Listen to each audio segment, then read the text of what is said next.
Hi and welcome back to the channel, and I hope you're doing well wherever you are. To continue our series on essay writing skills, today I'm going to talk about the art of writing concisely.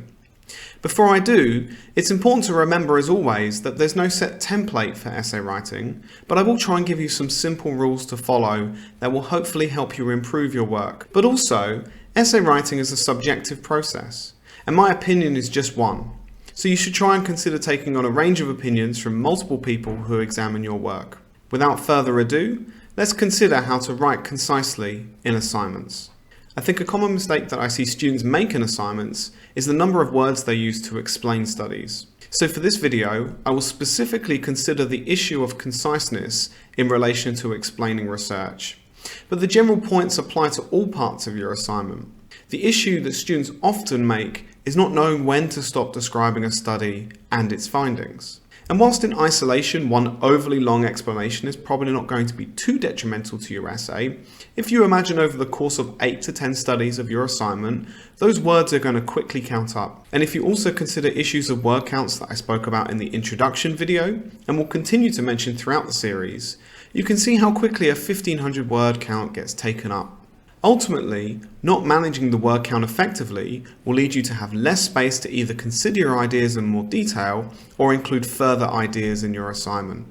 In either scenario, these are likely to lead to answers that demonstrate less knowledge, critical skill, and do not provide a very good overview to the subject matter. So learning how to be more concise is a really good skill to master. As I mentioned, one reason I think this mistake often occurs is that students are unsure about how much detail to give something. So what I'm going to try and do is offer some simple rules of thumb that you can apply to your own writing. The major rule I find when describing research is that almost all studies can be explained in about 1 to 2 sentences. There are exceptions to this rule, of course, and I will come on to that in a bit, but ultimately most studies should have sufficient detail if you take 1 sentence to explain what they did, and 1 sentence to explain what they found. Let's take a look at a few examples. So here is an example describing Milgram's famous studies regarding obedience. And overall, the actual paragraph here uses up 255 words, which is a lot of words. If you look at the paragraph, you might spot certain aspects that seem like perhaps they're bits of information that the reader might not need to know to understand the point of the experiment and what it found. So for example, these first 2 sentences don't really offer too much in terms of actually describing what the study did, nor describing what the study found. If we look at the study procedure, it's described at quite a lot of length. It goes all the way down to around here. So this is quite a lot of detail to give to a study procedure. The actual study finding is actually quite neatly summarised in just a sentence, so there isn't really much to sort of change there. But certainly we can try and adapt this paragraph to be something which follows that kind of 2-sentence rule that I talked about. What I've done is now created a synthesised and streamlined version of that paragraph that describes Milgram's study, and it's now only 58 words in length. And it largely keeps the kind of key information that readers would need to know. So for example, in the first sentence, what we say is Milgram conducted a series of studies, which is the same thing as we've got here, where participants were instructed to administer presumed real electric shocks of increasing intensity to another participant, actually a confederate, when they gave the incorrect answer. So what we did was we dropped all this information about volunteer and sampling and Yale University. We got creative by not describing the study deception in so much detail and the procedure about being a learner and teacher. The kind of key point really to take away from this information is given here, which is that participants presumed they were giving a real electric shocks, but obviously by saying it's presumed real electric shocks, it means they're clearly not real. Of increasing intensity means that we don't have to dedicate a whole sentence to explaining the procedure. To another participant, which we've put in brackets, actually a confederate, which gets across the point here about how the teacher was really not actually a participant when they gave the incorrect answer, which is all really we need to know. And then we basically have kept the final sentence largely the same. We only really added in this tiny bit here, despite clear protests from the confederate, which kind of summarizes this aspect of the procedure here. So I got a bit creative here by just inserting a kind of clause in my sentence that just adds a bit of a caveat and extra qualification to the finding. How about we look at a second example? So in this next example, we're looking at a correlational study that examined people's support for the referendum outcome in the UK concerning Brexit. And if you look at this paragraph, you'll see some certain hallmarks of what seems like information that perhaps does not need to be given. We've got this sentence here, which describes the sample. As it's unlikely that the reader needs to know very specific details about the sample, we probably don't need to provide this.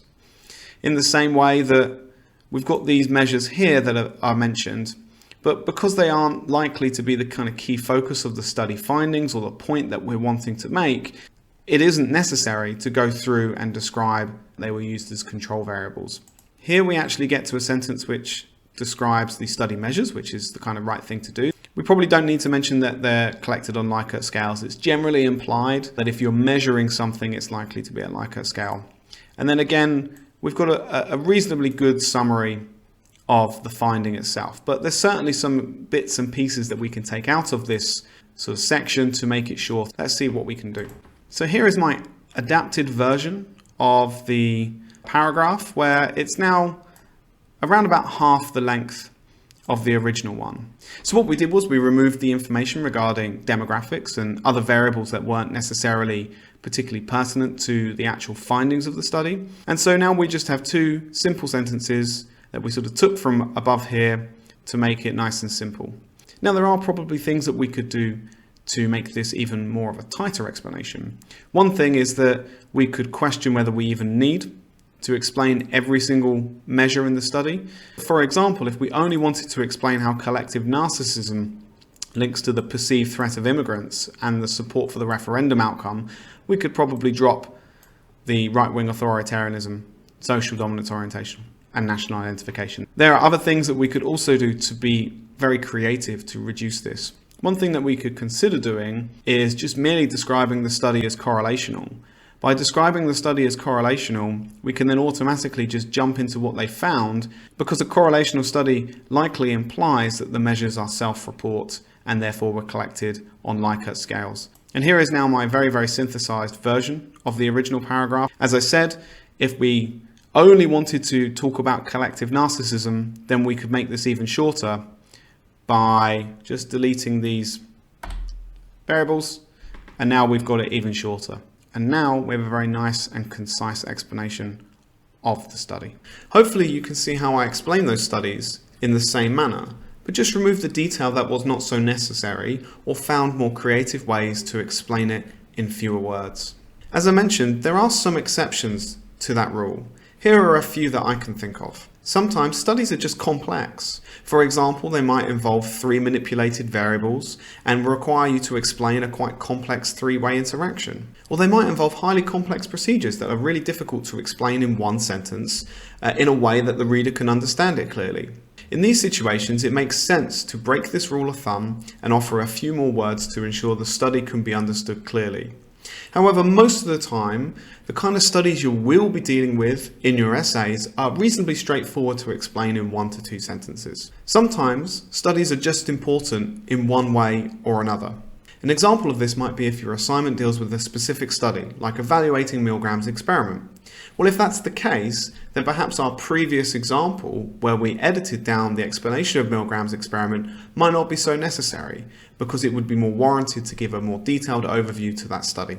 On a similar theme, when planning your answer, you might have decided that perhaps 1 or 2 studies are very, very important to your argument that you wish to make. Because if those studies are particularly valuable to your argument, then we'd like to give them a bit of extra detail that helps build a stronger case to support your argument. Finally, another reason to give more detail is when planning to evaluate a study. As I noted in some of the previous examples, often it isn't really that relevant to give demographic information like gender splits, sample sizes, the age of participants, perhaps the location of where the study was conducted. However, for example, if we wanted to note that perhaps this study might not generalize to a different culture, for example, then we might want to give this information when describing the study. Or say, for example, we wanted to criticize a specific measure used in the study, or a specific way in which the procedure was carried out. Well, we would need to make sure that we make clear that aspect of the study before we go on to critique it. Now, this last skill I'm going to mention can be a really difficult one to do, and it takes time to get it right.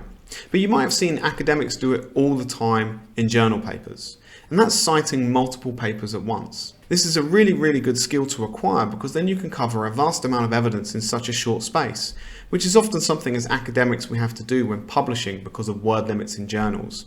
And so, like you, we are often constrained by word counts like you are in your assignments, and so it's perhaps a skill that you should consider adopting at points too. So when might it be appropriate to cite multiple studies at once? Well, often it's done when there are several similar findings in the research area that all show the same basic idea. If we didn't cite all these studies at the same time, then we would just probably end up repeating ourselves over and over somewhat, because it's the similar finding being repeated time and time again. Maybe as an alternative, what we could do is just explain one of those studies. That might be fine, but then we would be missing out on showing our broader knowledge of the area and demonstrating how much we've read, which can be helpful to demonstrate to your marker. So what we can do instead is explain all those findings at once. Let's look at an example. So in this example, we have a series of studies that all concern the same type of phenomenon. You may be familiar with these studies. They're called minimal group paradigm studies, and they basically show that under arbitrary conditions, people show in-group favoritism. What we have here in this original paragraph actually isn't too bad. You can see that it follows that two-sentence rule that I've outlined in this video. And then the other two studies are described in a sentence, which is good, here and here. But there is a slight level of redundancy that might be going on in this description. One thing that you would need to consider is necessarily whether the specific individual findings of these three studies are really that useful to describe. If all we want to achieve is describing to the reader that allocating people to groups based on arbitrary criteria produces in-group favoritism, then we can just say that. So what we have here is my adapted version of the above paragraph, where I have synthesized the three studies and described them in one go. And what I've basically done is kept the original description of Tajfel's study, but made some minor tweaks so it can be appropriate to describing all three studies at the same time. So what I've said is that studies have shown that when participants are allocated under minimal criteria, so this is basically the same thing here, but rather than describing the specific task, I've just put e.g. and put two different tasks, which covers this study here and the original study here, that they exhibit in-group favoritism, such as allocating increased rewards or more positive feelings towards their own group. So what I've done is I've simultaneously described the outcome of the Tajfel study and then the outcome of this study here as well. And now I can cite all of these studies in one go, producing a more concise explanation of the point I wanted to make. That's it for this video. But before we finish, I just wanted to leave you with two final thoughts. Firstly, writing concisely is a difficult skill, and nobody expects that you will be able to do it as well as an academic who's had years of experience writing about research. So don't worry if you aren't always able to be as concise as I've suggested in this video. We're not expecting a perfect assignment when you submit. We still understand that you are still learning to acquire skills such as essay writing when you complete your degree. Also, a really good tip to leave you on when trying to consider the amount of detail that you need to explain ideas is to try and put yourself in the reader's shoes. Remember, they don't know what you've read and learned. The job is to explain it to them. So consider if there are details missing from the explanation of your studies that is vital to understanding them, and keep thinking in your head, would a reader understand what I'm saying? Sometimes it's a really good practice to just leave yourself a few days before you submit your assignment. Then go back and read it and see if you can understand what you're saying. If you then start to find that there are bits of your own writing that are unclear and you can't really follow what you're trying to explain, or is lacking perhaps a bit of detail, well, it's likely the reader will conclude the same thing as you. And that kind of strategy can be really quite useful to realise where extra detail might be needed to do so, and it's something that I often do before submitting any kind of research paper. That's it for this video. If you liked it, then please consider giving it a like, and also consider subscribing to the channel to keep up to date with the latest releases. And I'll see you next time. Thank you for watching the Psychology Debrief. If you have any suggestions for new topics, quizzes, or any other content psychology related, feel free to get in touch via email or Twitter. Don't forget to like, share, and subscribe. Bye!